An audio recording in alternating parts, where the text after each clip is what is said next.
വൈകുന്നേരങ്ങളൊക്കെ ആനന്ദകരമാക്കാൻ ഒരു സിമ്പിൾ ടെക്നിക്കുണ്ട്. ഒന്നുമില്ല, family members എല്ലാവരും കൂടെ ഒരുമിച്ചിരുന്ന് ഒരു ചായയൊക്കെ കുടിച്ച് ഇത്തിരി കഥയൊക്കെ പറഞ്ഞിരിക്കുക. യെസ്, അങ്ങനെ ഞങ്ങൾ ഇരിക്കാൻ നേരത്താണ് അമ്മ ചെടിക്ക് വെള്ളം ഒഴിക്കാൻ ഇറങ്ങിയത്. ഈ കാണുന്നത് മാത്രമല്ല, അമ്മയ്ക്ക് വേറൊരു സെറ്റ് ഓഫ് ചെടി അപ്പുറത്തെ സൈഡിലുണ്ട്. അത് പിന്നെ ദിവസം കാണിക്കാം. അപ്പോഴാണ് ചേട്ടൻ വീണ്ടും ഒരു ഐഡിയ കൊണ്ടുവന്നു, ഒരു തോട്ടം ഉണ്ടാക്കാമെന്ന്. ചേട്ടൻ ഇതൊക്കെ ഭയങ്കര ഇഷ്ടമാണ് കേട്ടോ. അങ്ങനെ തോട്ടം ഉണ്ടാക്കി ഭാര്യയും ഭർത്താവും കൂടെ നെല്ലിക്കൊക്കെ പിച്ച് കാണിച്ചു തരാണ് ഇന്നാന്ന് പറഞ്ഞു. അപ്പോഴത്തേക്ക് ഞങ്ങൾക്കൊരു പാലേജ് ഉണ്ടെന്ന് ഓർത്തിട്ട് ഞങ്ങൾ പിന്നെ റെഡിയായി. ഞാനും ചേച്ചിയും ചേട്ടനും കൂടെ പാലേജിന് പോയി. ഞങ്ങളെ പ്രിയപ്പെട്ട ഒരു സ്റ്റുഡൻ്റാണ് ജിമ്മിലെ. അപ്പോൾ പുള്ളിക്കാരുടെ വീടൊക്കെ കണ്ടിട്ട് ഞങ്ങൾ ഫുഡ് കഴിക്കായിരുന്നു. നല്ല ഫുഡായിരുന്നു കേട്ടോ, ഭയങ്കര നല്ല ഫുഡായിരുന്നു. ഫുഡൊക്കെ കഴിച്ചിട്ട് നേരെ ഞങ്ങൾ ജിമ്മിൻ്റെ തൊട്ടടുത്തായിരുന്നു വീട്. അങ്ങനെ ജിമ്മിൽ കയറി അവിടെ കുറച്ച് അടുക്കിപ്പറക്കലൊക്കെ ഉണ്ടായിരുന്നു, കുറച്ച് മെയിൻ്റനൻസിൻ്റെ ബാലൻസ് ആയിട്ട്. അപ്പോഴത്തേക്കും ജിമ്മിൽ കയറാതെ ഞങ്ങൾക്കൊരു സമാധാനം ഇല്ലല്ലോ. പിന്നെ ജിമ്മിൽ നിന്ന് ഇറങ്ങിയിട്ട് സുപ്രീമിലൊന്ന് കയറി ചെറിയൊരു പർച്ചേസ് ഉണ്ടായിരുന്നു.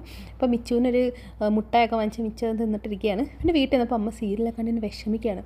അപ്പോഴത്തേക്കും ചേച്ചി വിളിച്ചിട്ട് പറഞ്ഞു, ചേച്ചി വർക്ക് ചെയ്യുന്നത് ഒത്തിരി വീഡിയോ എടുത്ത് തരാമോ എന്ന്. അത് ഞാൻ പറഞ്ഞു ശരി, വീഡിയോ എടുക്കാം.